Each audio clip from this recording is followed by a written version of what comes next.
Very warm welcome to one and all present here.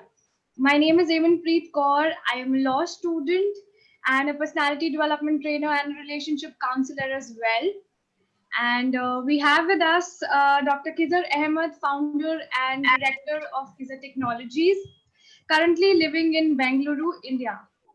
He is both driven and self motivated, and he's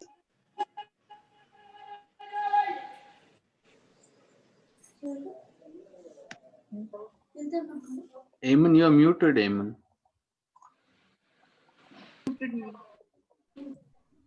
the host muted, I think. All right. Am I audible now?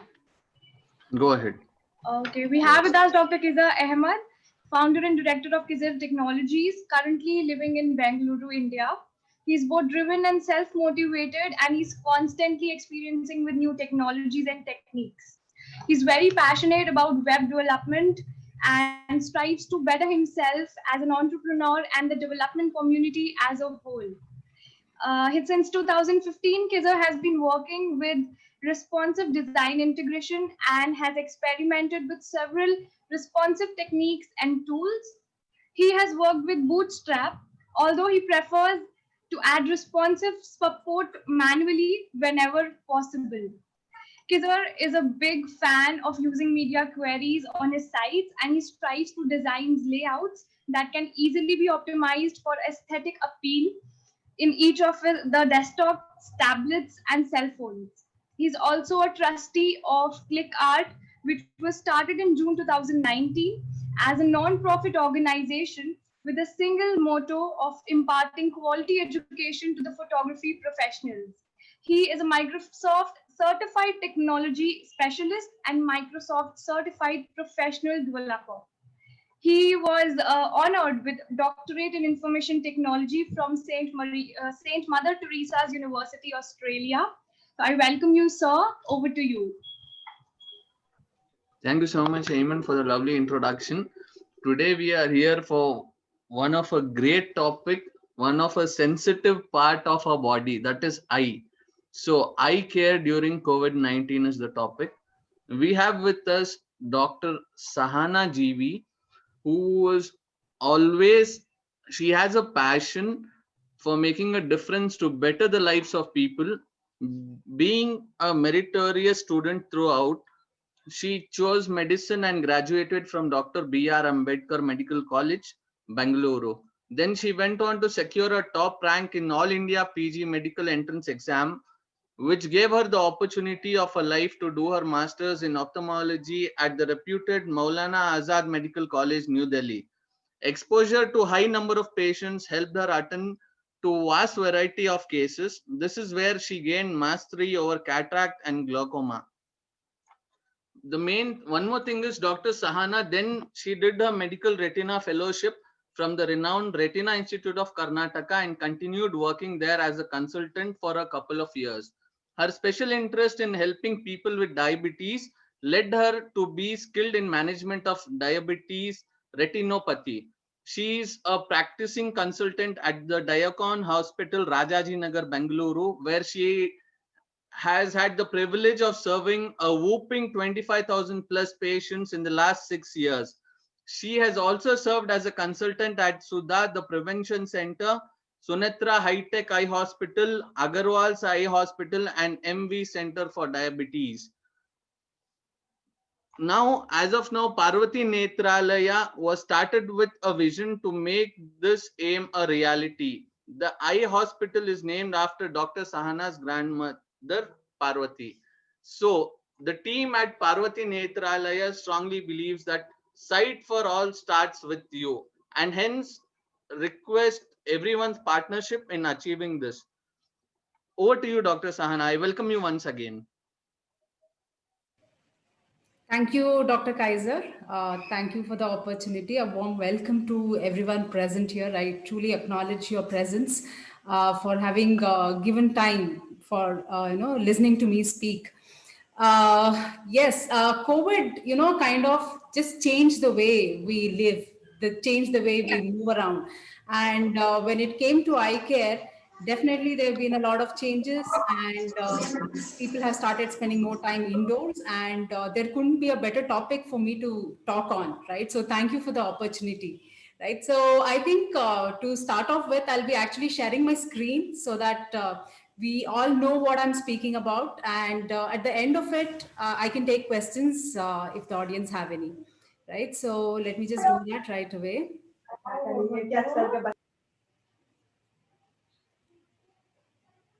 Cool. I'm assuming everyone's able to see this.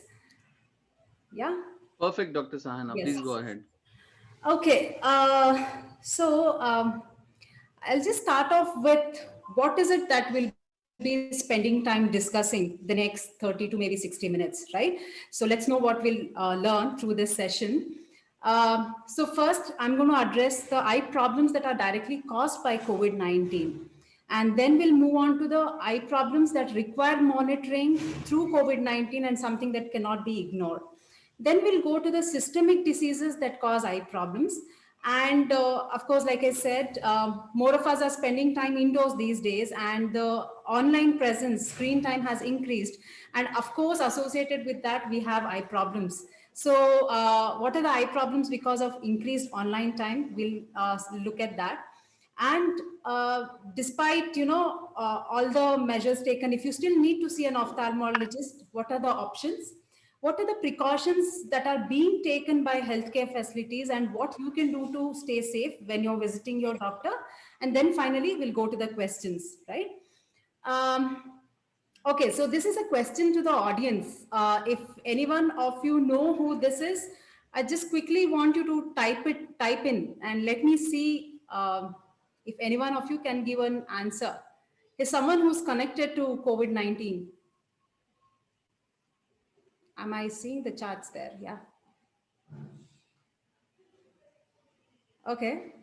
Of course, yeah, he's a doctor, and cool. Okay. So let me tell you, this is, okay, I'm not getting it on the screen. Yes. This is Dr. Li Wenliang. Actually, he was an ophthalmologist at the Wuhan Central Hospital, and he was the first doctor to tell the world that there is something unusual happening. He said there is unusual cases of pneumonia which are happening, and this he diagnosed being an ophthalmologist. So he was the whistleblower, and the Chinese government kind of asked him to stop talking about it. But the sad part was, while treating a COVID-19 patient with a eye problem, he contracted COVID-19, and finally he actually succumbed to it. So despite that, the main thing was he was the first one to recognize COVID-19 and make it aware to the public. So that's the first connection between COVID-19 and an ophthalmologist. So next, how does COVID-19 affect the eye, right? So if you take all the COVID positive patients, about 3 to 4% of them have eye related problems, and eye secretions are proven to transmit the disease. And hence you would have seen that initially most of the doctors who kind of stopped seeing patients initially were dentists and ophthalmologists, because the spread of virus was quite easy, right? So the main problem that can happen is basically a conjunctivitis. Conjunctivitis, just like it would happen in any other viral conjunctivitis. So the patient just has redness, discharge, and watering from the eye. So it's extremely difficult to differentiate whether this is a COVID conjunctivitis or a conjunctivitis from any other viral cause. But of course, the treatment almost remains the same, and we have very good cure rates. So there's nothing to be worried about. Okay. But of late, what we're seeing is in patients who have been treated for COVID, we have seen that there are clots that happen in the whole of the body. Okay, so compared to what the treatment was earlier, say Jan of 2020 to now October of 2020, a lot of things have changed. We know apart from causing a lung infection, COVID is causing clotting disorders, and hence patients are coming with retinal problems. Retina is like the back of the eye, which transmits the light from the eye to the brain so that we start seeing images. So what you see over here, this is basically a retinal vein blockage. And this is what we call ischemia. Basically, there is a decrease in blood supply to the eye, a particular part of the eye. So this is what is seen in a COVID patient. So for the audience, the take-home message is, yes, if you have redness, watering, eye pain, and discharge, or if you notice any abnormal vision, something like there is a blockage or there is a sudden blurring and you cannot see that well, please do contact your ophthalmologist. So apart from these, there are a lot of problems which are chronic problems. When we say chronic problems, these are problems with the eye which require regular monitoring. Like diabetes and hypertension require regular monitoring. So does these problems. So diabetic retinopathy is what are the changes that are present in diabetes. And there are certain arterial and vein occlusions which happen in the retina. Then there's something called age-related macular degeneration. Okay, this happens with generally aged people and it would require a regular follow-up. Then there's also called glaucoma, which is basically a high eye pressure, just like a high blood pressure, you have high eye pressure. So that needs regular monitoring. And CME is something called macular edema, which is again to do with retina. See, these are all ophthalmic terms which I'm using, but it is only with the intention that if there is someone who knows of a person or is a person who has any of these, definitely these are not to be ignored. We know that people have been inside the house for a long time now. They are scared to go to doctors, but we have facilities in place such that these can be managed. We definitely don't want any patient to go back just because they couldn't visit the hospital, right? So these are the things that need to be monitored, and anyone aware of it, please do get a regular checkup done without any worry about what is going to happen if I go to the hospital, right? And the Herman Melville, he's a American novelist. Okay, so he said the eyes are the gateway to the soul. They say, like, you can assess a person by just looking at the eyes, but for us ophthalmologists, the eyes are the window to the body. And why do we say that? That, it is about 90% of the diseases that happen to the body can present in the eye. And most often, ophthalmologists are the people who detect diabetes, detect hypertension, and a whole range of diseases, right? So what are all the problems what are all the systemic diseases? That is something like, what are all the problems happening with the body that can cause eye problems? So most likely it would be diabetes, high sugars, okay? And that is a very common cause in India, especially because our diabetic population is very high. Then we have hypertension. Then both hypo and hyperthyroidism can have eye-related problems, okay? Most often they come with dry eye. Diabetes and hypertension, they most often come with vision-related problems. Thyroid disorders come with dry eye. Then we have these autoimmune disorders. You would have heard of rheumatoid arthritis, lupus, ulcerative colitis, or Crohn's. These are the people who can have a varied symptoms. The fascinating thing about the eye is that, it has a vascular structure, it has a connective tissue structure, and it has a neurological structure. So anything happening with the rest of the body, with blood or connective tissue, where we say joints, or the skin, and then neurological tissue, the brain, all of this actually manifests in the retina. So quite often we see retinal disorders and then we diagnose the rest of it. So infections like tuberculosis, and now, like I said, all the viral infections, they do present in the eye. And even having a high cholesterol level also presents in the eye. A lot of cancers are detected because they're first seen in the eye. And most often vitamin deficiencies, most often vitamin A and D is also associated with problems in the eye. So what really happens is, of course, everyone knows about vitamin A. When we say, eye, everyone says carrot and vitamin A. So vitamin A deficiency in children, it would cause what we call night blindness. They're not able to see very well during night. But in adults, it basically causes dryness again. Okay. And vitamin D, it's very essential of late, city dwellers, we don't really go out in the sun, and vitamin D deficiency is seen in almost all of them. So vitamin D deficiency can cause a lot of problems, and when it comes to the eye, and it's one major cause of having dryness, right? And why having the right amount of tears is very important is we have started spending a lot of time in front of screens. So when there are not sufficient tears in the eye, or we most commonly land up with problems of strain. Okay. So when we come to problems of strain, it is called digital eye strain because a digital device is being used and that's causing the strain. So what you really see most often as a digital eye strain is a patient would complain of headache, redness, watering, pain, pricking sensation, or even foreign body sensation. And some people can also say, doctor, like I sleep well, but during the daytime, I again feel like sleeping. And when I sleep and wake up, I don't really feel that fresh. Okay. So excessive sleepiness is also a symptom of dryness. So what do we do? Staying online is the only option. Of course, Dr. Kaiser would agree, like his clients would have increased.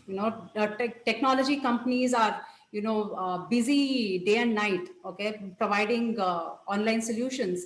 So since everyone has now shifted to a online lifestyle, how do we prevent digital eye strain? So the first thing to follow is what we call the 20-20-20 rule. So as you see on the screen, every 20 minutes, look away at a distance of 20 feet, okay? And do that for about 20 seconds. If you cannot actually look at a distance, you are probably in a small room, you can even close your eyes. There are many apps which remind you to do so. So it would be wise to, install one of them till you kind of get a hang of it, right? The next one is when you're sitting, you need to be sitting with a straight back, and the knees are, slightly out of the chair and they're rested on the ground. If you cannot reach the ground, keep something so that, your feet are flat. And the adequate height to actually look at a screen would be that the top of the screen is slightly below your eye level.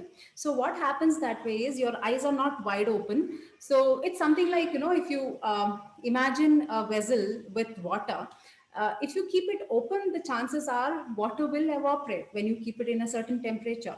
If you keep it closed, it's going to stay there, right? So the more amount of time the eyes are open, there will be more evaporation of tears, because tear is 90% water, right? So if we don't want that to happen, make sure that your monitor is slightly below your eye level. We call it at about 15 degrees, right? And this is something that you would know, and that your wrist should be minimally bent. Apart from eye problems, I think this would basically prevent many of your orthopedic problems, right? So this is one of the main reasons why cervical problems happen, that your screen is at a slightly higher level than your eyes, and this kind of a strain for a long time leads to cervical problems, where you can have pain in your neck and in your arms. So the next thing when it comes to preventing digital eye strain is it happens not just to children but to adults, that when we are looking at a screen, we get so engrossed that we forget to blink. Okay, it happens. It's just natural for the human brain to do so. So when you are in front of any screen, please blink at least 15 to 20 times per minute. So that's every 4 seconds. So 3 to 4 seconds. So this is the normal blink rate. Whenever we are not in front of a screen, this is how we blink. And the other thing is, we blink not the full blink when we are in front of screens, okay, because you're kind of staring. So the good way to do this would be, you close your eye, say pause and open. Okay, so this is a good way to blink. So I would just like you to all to do it right away, just with me. Just close your eye, say pause, open. Okay, so if you can practice this, I can assure you that a lot of your digital eye strain would be relieved by itself. So, and the next thing to make sure is that your screen and your surrounding brightness is almost the same. I have seen people who have a bright screen, maybe a mobile, they would have switched off their room lights and then they're browsing for hours on that. Please don't do it. You owe it to your eyes that you take care of them, right? So always make sure that the brightness around is similar to the brightness of the screen, and make sure that there are no reflections, because this will cause glare and the eye muscles have to work a little bit extra to take care of this, right? So please avoid this. And yeah, so coming to what if you do all of this and still if the problem persists, then maybe it's something that you need to visit your ophthalmologist for, right? And when it comes to visit, yes, everyone is scared. Is it safe to go to the hospital? So let me tell you that many of us, we have become tech people now. So we will do an audio or a video consultation. There are many platforms which give you the option to choose the ophthalmologist. You can go through their reviews, ratings, and then choose the ophthalmologist. And your ophthalmologist might be able to do it. If you're not able to reach out to them, just Google, because it's a audio or video consultation. You may be able to just reach anyone across the country. That's not a problem now at all, right? So even now, one good thing about COVID has been that I have patients from other states now who reach out to me on video consultation. So that's the positive side, right? So and many a times, like in my experience, about 70% of the times we'll be able to give you some advice over the online consultation, which should be able to take care of your problem. And despite that, if you have a problem which needs a physical examination, then I think your ophthalmologist would be the best one to decide, right? So now your ophthalmologist says that you need a physical examination. So is it really safe, right? So believe me, we have stepped up as far as we can to make sure that every patient who walks in goes out without being scared of contracting an infection in a hospital. We do understand that it is a concern, but as much as a concern it is for the patient, it's a higher concern for the doctor and the hospital staff. So hospitals are regularly sanitized and our appointments are fixed prior to the visit, so that you have a minimal wait time in the hospital, okay? And we are also taking a consent, a COVID consent, that it's very important that either ways get clear that when you are walking in, you are not exposed to COVID, and when you're also okay with taking the risk of coming to a hospital, right? And even in my clinic, this is the practice that we have, that after every patient, we sanitize all the instruments that are used to see the patient, right? So it takes a little bit more time, but it's definitely worth it. The kind of confidence that you have later, it's definitely worth it. And it is also true that, see, ophthalmic examination is a near examination. We are at less than 1 meter distance when we are seeing a patient, right? So what we do is, we do not really have a conversation when we are doing the examination. The patient is sitting 6 feet away. We talk what the concern is, and later take them to the examination chair, do a quick examination, and then make them sit back at 6 feet distance, and then only talk, okay? And patient is wearing a mask throughout the examination. So if you're someone who is going to the hospital, what is it that you can do? So these are basic things, irrespective of whether it's an eye hospital or a physician or a surgeon. Please call and fix the appointment, okay? And if it is possible, the patient alone or only one person to accompany. We do not want 2-3 people, 2-3 relatives to come with the patient. The more people there are, the more risk for you, right? So, and it's always better that you go with a list of complaints and questions that you might have. Like, at any point in time, we do not want to spend more than 20 minutes with a single person inside the same room. So it's always easy, if you have a list of questions, you ask them, you clear it out, you finish the consultation in 10 minutes and you come out, right? And please give proper history. Like if you have redness, watering, and we don't know, like the other symptoms may or may not be there, right? And do not hide any history of fever, cough, breathlessness. It is COVID now is not something to hide about. Okay, it's not a social stigma anymore. We have definite good treatment, and we also know that we'll be able to take care of it. So maybe if you could share your exact symptoms, we will be able to help you even better. And most often this is what happens, that a patient walks into my consultation room, and as soon as they see me, they just pull their mask down. We definitely want to want you to do that, and that's the place where there is the highest risk. So please wear a mask and make sure you're not meddling with it from the time you walk into the hospital, from till the time you go out. Please do not touch your mask unless you're asked to. There are certain times when we have to kind of ask them to pull the mask down or kind of tape it, because you would have experienced, if you are someone who's wearing glasses already, that you wear your glasses and you wear your mask, the lens is going to fall, okay, and you cannot see that clearly anymore. So if this is a constant problem, please make sure that your mask is fitting right. And if it is actually hindering your working, I would say please tape the upper part of your mask. Take a micropore tape, which is basically the plaster that we use to bandage, and just tape it. At least till that time you'll be definitely comfortable. And when in the hospital, do not unnecessarily touch surfaces in the hospital. Oh, I have some great artwork coming on the screen. Fine, whoever it is, thank you. Appreciate that. Yeah, okay.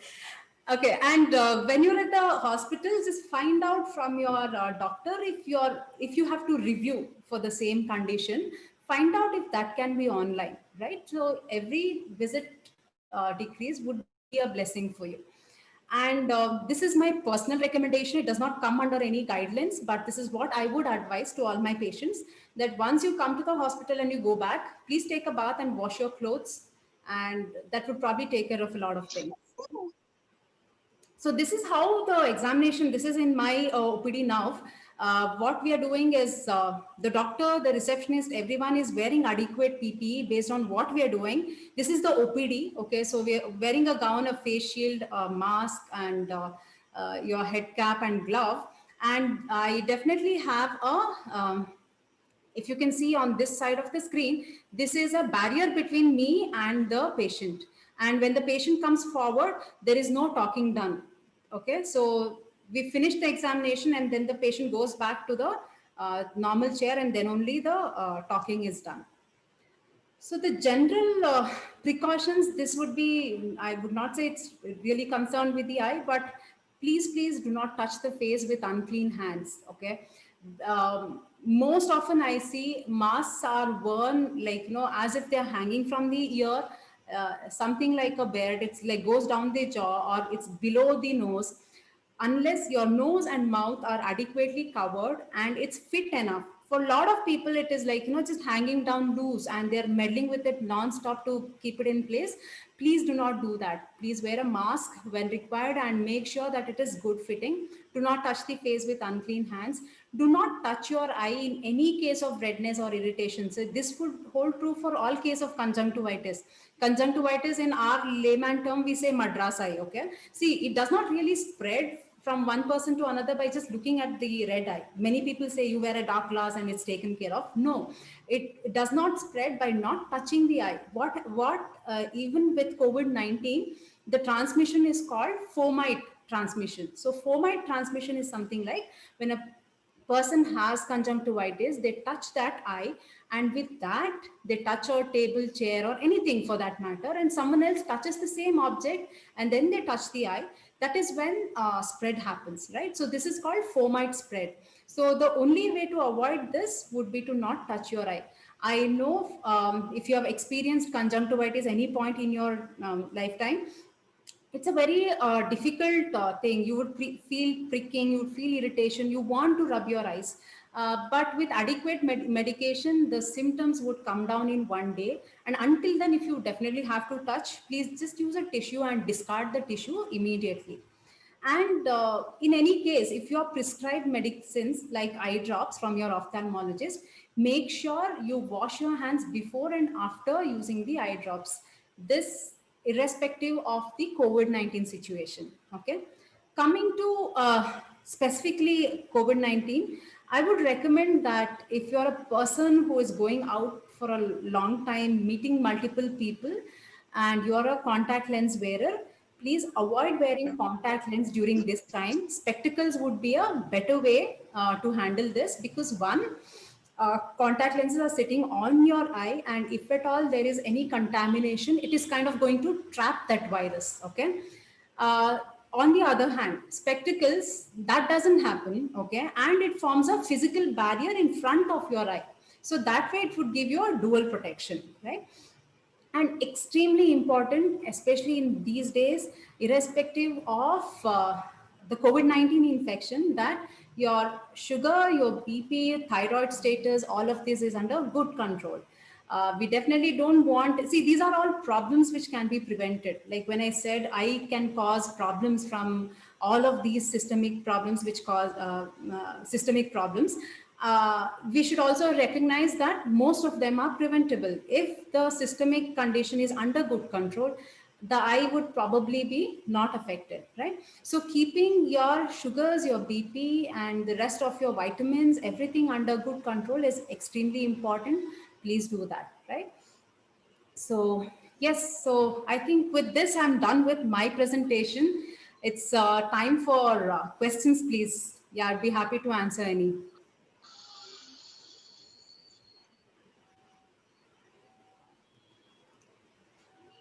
Dr. Sahana, we have a question from Facebook Live. Yeah. Mr. Raghu from Chennai is asking, should I stop wearing my contact lenses during this pandemic?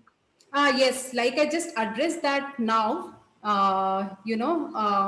Basically, contact lenses, if you are someone who is staying inside the house, and you're not really going anywhere else, it's fine.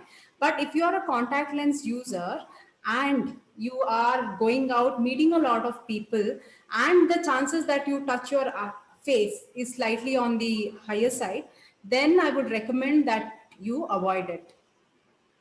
Like I said, just the dual thing, that one is any bacteria, virus which is inside, it could get trapped. And the other thing is, when you're wearing glasses, you have a physical barrier working. Mm-hmm. Yeah. Okay, and Shravya Abhishek wants to ask a question. You can unmute yourself and ask Shravya. Yeah. Hello, doctor. Yeah. Hi, Shravya. Yeah, a mother and an educator. The question is about children. I'm a teacher, and I have a question. During this pandemic, we use hand sanitizers, right? So children too use it when they go. It has become a habit. So many times we use sanitizers.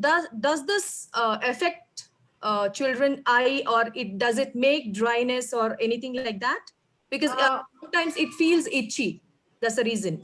Right. Okay. So hand sanitizers as such, like, if you look at we doctors, we use it much more often. So when it comes to children, I get it. Like when you've gone out and you don't have a place to wash your hands, that would be the easiest way. But the only thing to follow is, if you're using the sanitizer, if you rub it for 20 seconds, what is said is you sing happy birthday song twice, and that is 20 seconds. So if you rub it 20 seconds, it almost evaporates. Okay. So by then it would have done its job, and there is no way that it would get into the eye. Okay. Because it's an alcohol, it would actually kind of evaporate, and it would not really go into the eye. Yeah, sometimes if we spray, or unfortunately it goes to eyes, what is the solution, doctor? What you can do is just wash the eye with water. This is not just with sanitizer, anything that falls into the eye. Most often what you can do is just wash with water. That's the best thing and first thing to do. Despite that, if any irritation persists or there is redness, I would definitely recommend that you see a ophthalmologist, and that this could be a video consultation still. Okay. Yeah. Thank you. Thank you. Welcome. You're welcome. Doctor, we are taking one more question from Facebook. Pallavi from Bangalore asks, is it safe to use comfort drops or artificial tear drops during this pandemic?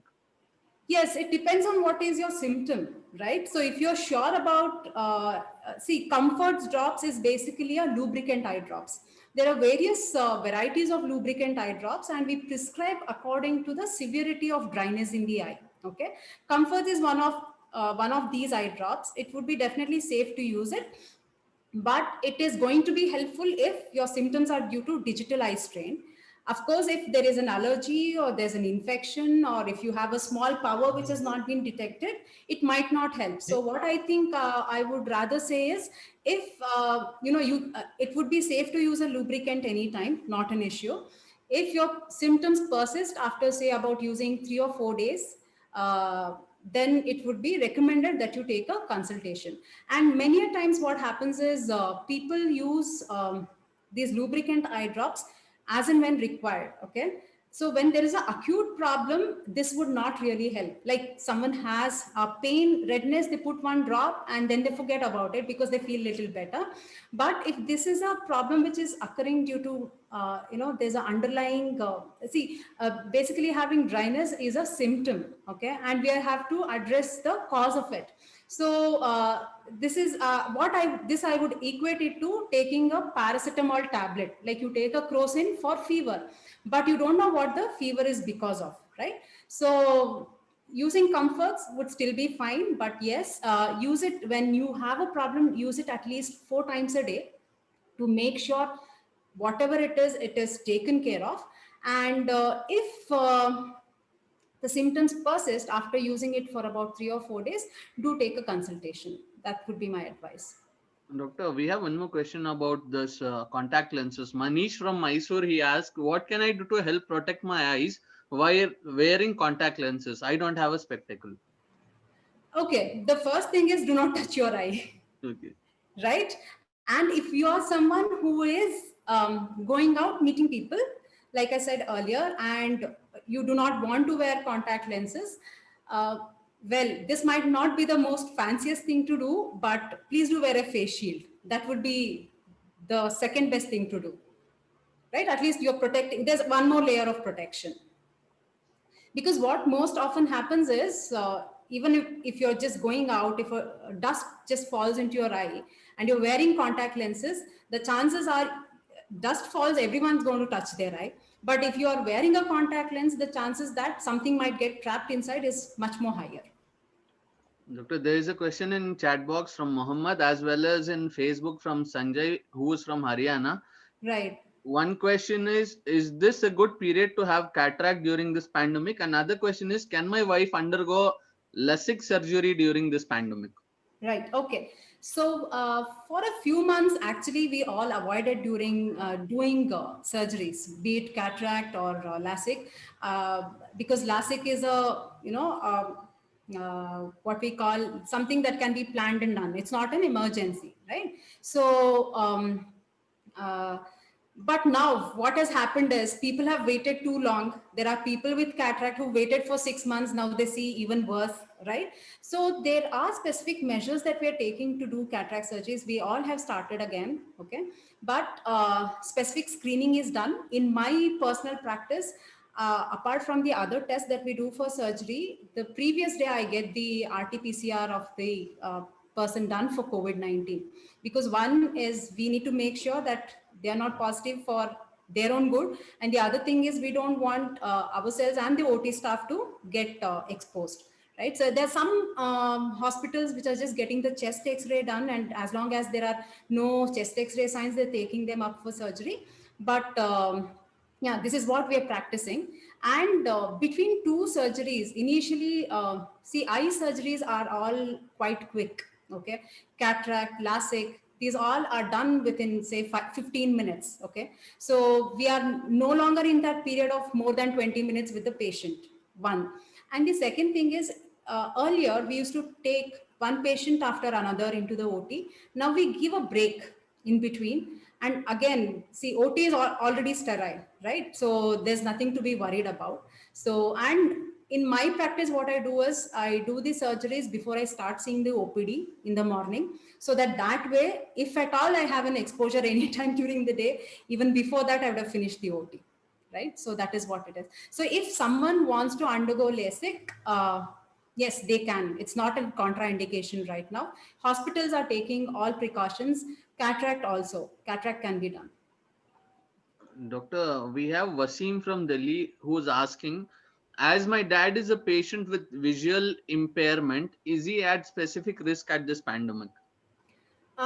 Visual impairment because of what is a question, because there could be 100 different reasons, right? Like I said, there are some systemic problems, like if the visual impairment is because of diabetes or hypertension, as long as his sugars, BP are under control, it would be safe to assume that the eye condition might not progress too much. Of course, this is very subjective, right? There are multiple factors which would come into play. But I would say, any day, rather than imagining that is there a problem or not, please reach out to your nearest ophthalmologist, because this would take a detailed history of what the problem is and what are the other indications. He's saying aged, so I would assume there might be other systemic problems, maybe, maybe not, but I cannot answer this question just based on that. There is no higher risk just because of COVID-19, right? It's not like that. It is only the after effects of COVID-19. People, aged people, they cannot go for a walk and they're scared to go to their doctor for a regular checkup. Many people have not checked their sugars for the last 6 months. Okay, they've not gone to a lab. They're scared, and I understand the reason behind them being scared. But yeah, to answer this question, if I had a little more history, I would be, it would be easier that way. Yeah. Doctor, we have one more question from the chat box. Dr. Inchara is asking, hello, Dr. Sahana, could you please elaborate on how to sanitize the spectacles? Right. See, actually, even even before COVID-19 happened, right? Some of us doctors have this OCD of cleaning things, right? So it comes from a doctor. I'm happy.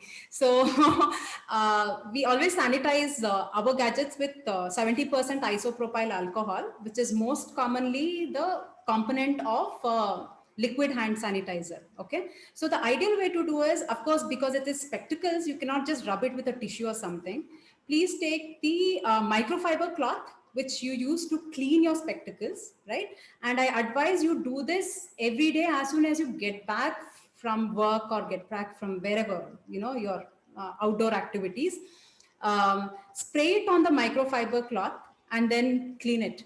Clean the glasses, clean the frame.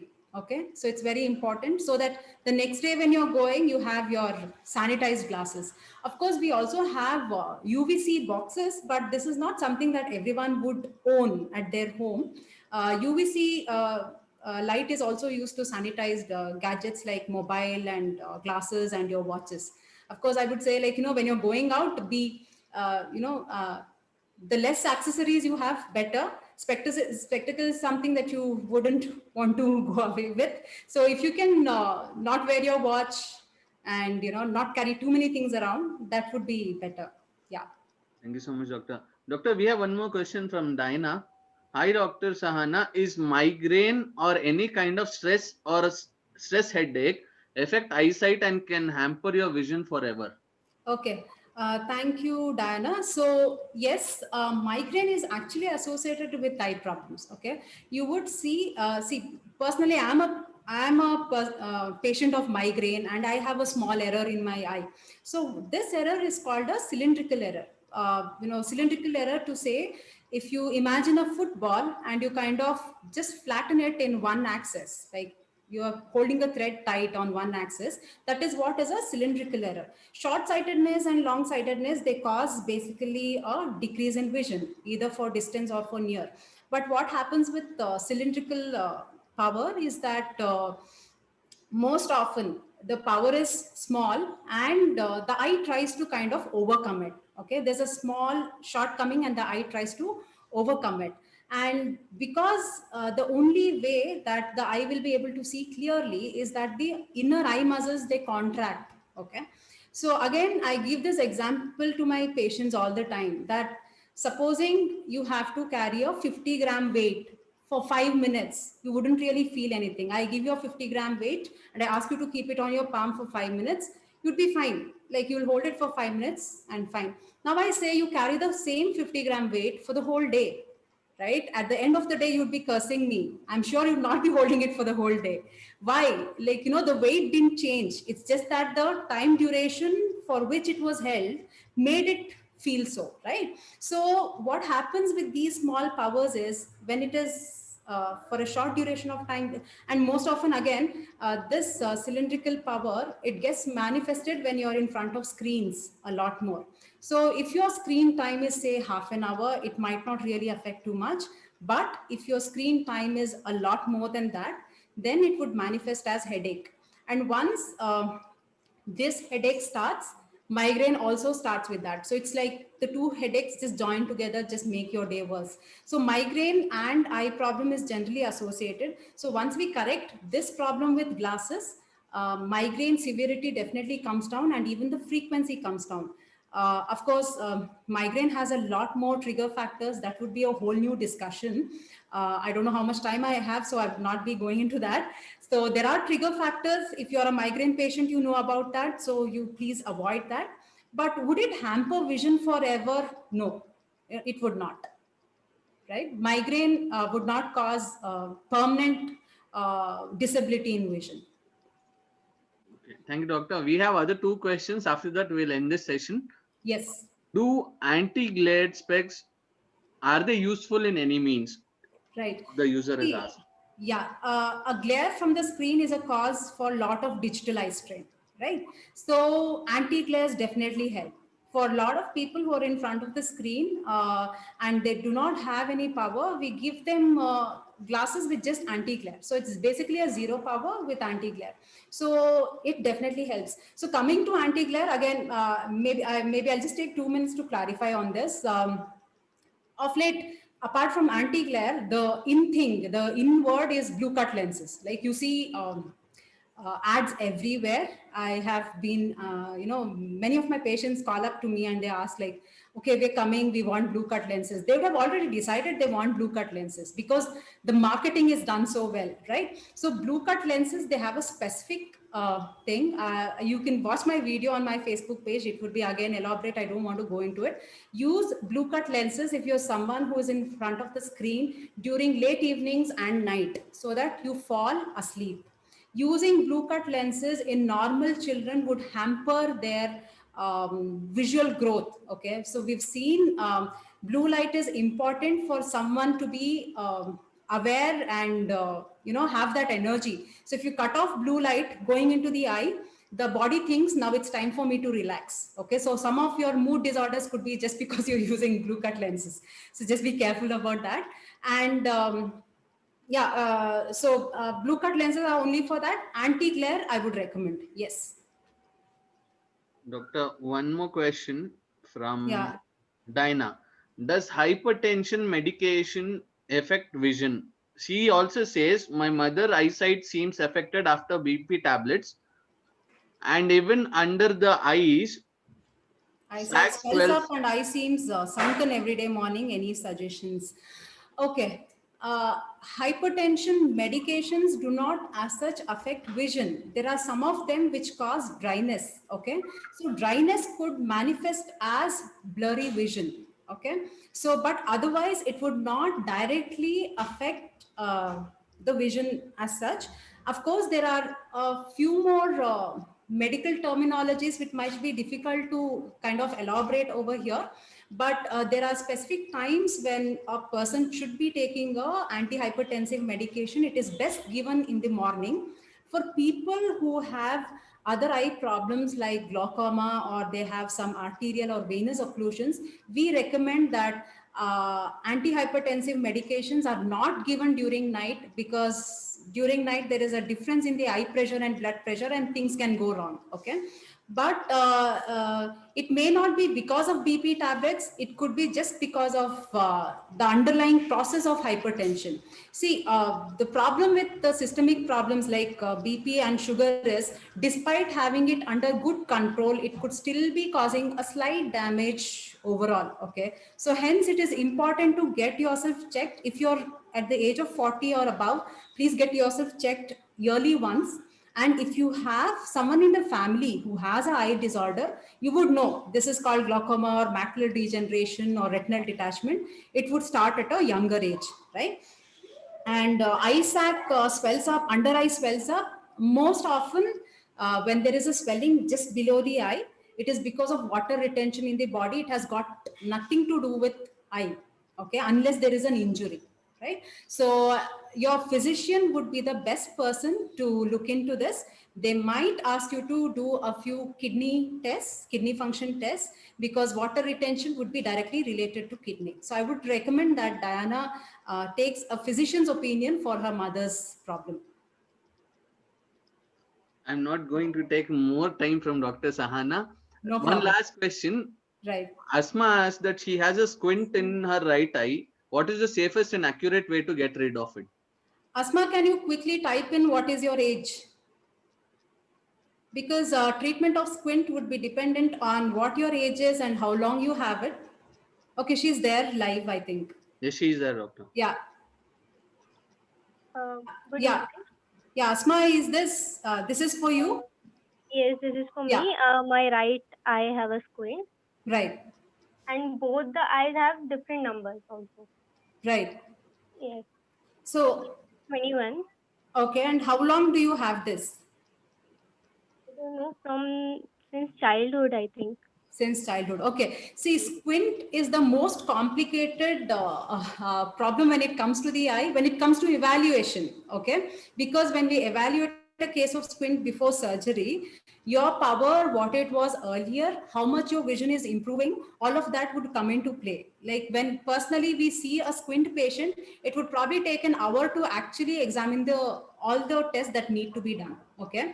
So here you have asked what is the safest and accurate way. The only way, the most accurate way and the safest way is to undergo a surgery, right? There's no other, like despite having your glasses, if you still have a squint, that is the only way, right? But if you're undercorrected and giving adequate powers corrects the squint, that is something to look into. But that would be only based upon your examination. Okay, I can control it. Okay, As you yeah, I can know. see. There are Yes. various kinds of squint. Okay, so squint itself is like a huge thing to discuss. So there's something called constant squint. There's something called intermittent squint, that your eye squints only at a few times, then it comes back to normal, right? So that is why I said this would be the most difficult thing to answer. Like even if I get on a video consultation with you, this would be one of the cases where I would say I need to see you in person. Because Okay, I squint is went to something a we cannot doctor. actually assess by looking at the person just straight. There are multiple parameters we need to see, and the measurements of squint are done with a specific set of instruments. Okay, Yeah. Thank you, Asma. Hope that answers your question to a certain extent. Yeah. Dr. Sahana, Yes. do you do online consultations? Yes, I do. I do. And any specific offer today for the participants or for the audiences who are watching live? Oh, okay. Request from my side.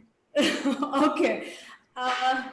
Right. Okay. So see, I do online consultation on other apps, and then I do online consultation on my WhatsApp number, the hospital WhatsApp number. So the other apps, I'll not be able to do anything because there's a lot of technical things to be handled. But if someone definitely wants to get on a video consultation with me, they can do so. I'll just share the hospital WhatsApp number, and I would. One consultation within the next 1 month, I would just do it at 50% off. Thank you so much, doctor. Do we have Sharath over here? Sharath, can you please give the details of the hospital in the chat box soon, Sharath? Yeah, maybe I could just kind of, even present the screen, my screen, which had the details. Yeah, for everyone to just take a quick note of. You can take a screenshot of this if you are using your mobile phone.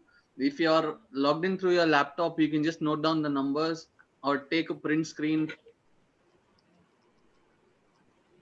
Meanwhile, Kizar, I know we are running on a time constraint, but even I have one question. Go ahead, Eamon. How can I stop you now? No, okay, thank you so much. So, doctor, I have a younger brother, and he does not exactly has squint, but whenever he focuses on something, for example, when a photograph is being clicked, so the eyeballs, squint a bit. Yes. Like Yeah. they move, they're not constant, but only when he is focusing very hard on something. Correct. So why is that, and what can be done? Yeah, so this is what I was talking to Asma, right? This is again called intermittent divergent squint. So basically, when you would rather most of the time you'll see this in photographs because then they are kind of looking at a distance. Okay, so intermittent divergent squint generally does not have visual implications. Generally, they have a good vision, but they might have. Refractive errors. They might have a small plus or minus. If that is so, it needs to be corrected. How old is your brother, Ayman? He's 12 years. 12. Okay. So I'm sure, you'd have had his ophthalmological examination done. But for intermittent divergent squint, the option, the decision to get it corrected would be purely cosmetic. Okay. Doing a surgery is only for cosmetic reasons. He does not want, someone to ask him, why in this photograph your eyes look like that, right? So otherwise it does not have any visual consequences later on. Even if you don't get the squint corrected, his vision would be same. It does not happen with all kinds of squints. So for him it would be, if he's 12-year-old, you could safely wait till his maybe 17, 18 to get it corrected, because for a 12-year-old, if you want to do a surgery, it would be under general anesthesia, whereas this is something that can be done under local anesthesia when people are older. Thank you so much. You're welcome. Okay, I think Asma also wants to ask something. She switched on her Yes. video. Yeah.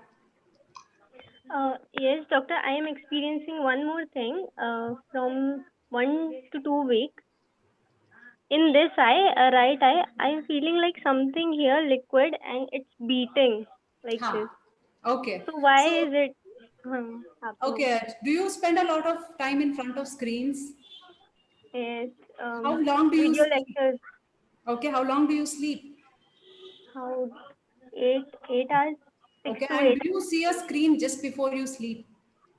Yeah, Okay. So this is one thing I want you to stop for because now. I study at night. Right, I get that, but if possible, please avoid that, because see, this will actually kind of come down by itself. What you're feeling like a liquid is moving down is basically a muscle which is twitching. Okay, there's something called a sympathetic muscle. Like you have the heart muscle which you cannot control; it will beat at its own pace. We have some sympathetic muscles just in the upper lid and lower lid. Okay, and these sympathetic muscles, they contract and relax whenever the body is under stress, and that is where people feel that their eyes are flickering, like, yeah. Okay, and some say it's a good omen, bad omen, all of that, but for us ophthalmologists, the only sign is you are stressed. Okay, you need a little bit of rest. Okay, it could be physical stress, mental stress, whatever, but for now, if this is an issue, you could try using lubricant eye drops, like what another person asked there. I'll just type in a few brand names which you could use. I'm not personally endorsing any of this. It's just that it would be easier to get anywhere. So those are the kind of brands I'm going to type in. So you could start using it 4 times a day for 2 weeks, and you could get back to me about how you're feeling. So if it is persistent, we can look at it later. Yeah, Okay, thank you. sure. So I'm just going to do that, right? Yeah. So these are over the counter drops, so you should be able to get it.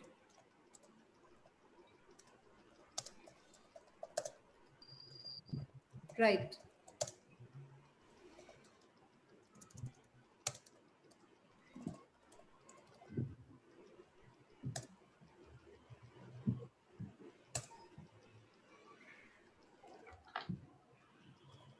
Cool. So yeah. And meanwhile, yes, for asthma, please follow all the other measures that I asked, shared about digital eye strain. That would help, right? And Yeah. doctor, one question which I don't want to drop, Yeah. which is being asked by Hafza. My dad had a glaucoma operation done. What is Okay. the chance of me getting glaucoma in the future, and are there any ways to prevent it? I already have a low eyesight. Okay. And how old is she? Any idea? Hafsa, how old are you? Okay, 18, that's okay. 18 She's years. 17, 18, I think. 18 years. Okay. Okay. See, again, a couple of things. Glaucoma has different varieties, and there are something called primary glaucomas and secondary glaucomas. So primary are the ones that we are bothered about because it generally runs in the family. Okay. So again, based on what age her father got glaucoma, the ophthalmologist would decide. See, there are certain 16-year-olds that I see whose mom or dad is a glaucoma patient, and I follow them up every year because in glaucoma, what we see is whether the pressures are normal, whether their optic nerve is normal, and then there are certain parameters. If the optic nerve looks abnormal, we get them tested. So for her, I would definitely recommend that if there is a family history, you reach out to your ophthalmologist, let them do a complete examination. If all of the examination is normal, as of now, there's nothing to worry. See, unfortunately, glaucoma is a disease where you cannot do anything to prevent it. Okay, it is only that if you get it, you can halt it at a stage where it does not cause any harm to vision. So if your family, one of your direct family like mother, father, brother has glaucoma, get a initial examination done at whatever age. If you're normal, then nothing to worry. But if there is anything of doubt, it is generally a yearly examination from then on. Otherwise, for normal people, glaucoma evaluation starts from the age of 40, even if you don't have a family history. So thank you so much for your wonderful session. With this, we come to the end. And firstly, it's my privilege to have been moderating this session. Thank you, Dr. Kizar Ahmed, for this amazing opportunity. And so nextly, so I, on behalf of Kizar Technologies, our valuable guests in the audience, and on my own behalf, I would like to extend a very, very hearty vote of thanks to Dr. Sahana for gracing this webinar with your valuable suggestions and awareness. And the presentation was very wonderful. Mrs ಏನೋ ಮಾಡ್ತಾ ಇರೋದು.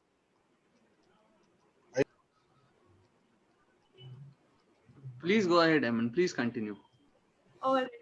So the presentation was really wonderful, and I personally loved the 2020 concept you had, showed in your presentation. That in was really 2020, wonderful. we all follow 2020. We just add one more 20. Yeah, very well, very well. Right. So that, thank you. This was a very, very informative webinar. And a big thanks to all the people in the audience as well. You've been a very great and very interacting, and that is what we actually were expecting after this session. Thank you so much. Thank you, Doctor. Thank you, Thank everyone. you so much, Dr. Yeah, Sahana. thank you. Thank you so much, Emin. Thank you, Kaiser, for the opportunity. Thanks to all Thank the you, Doctor. audience who have, I think they've covered almost all topics. Like they didn't let me go without talking Exactly, about it. Dr. Sahana. Thank you. Ayman, you were great as the moderator. It was a pleasure connecting with you. And thanks one and all. Like, I see, but my only intention is the more we reach out to people, the more people get educated, the lesser the problems would be. So you have made it possible through technology. So thanks to that. And I wish you the very best. Thank you for your time, Dr. Sahana. Thank you so much. Yeah. Have a great day, everyone. Yeah. Great.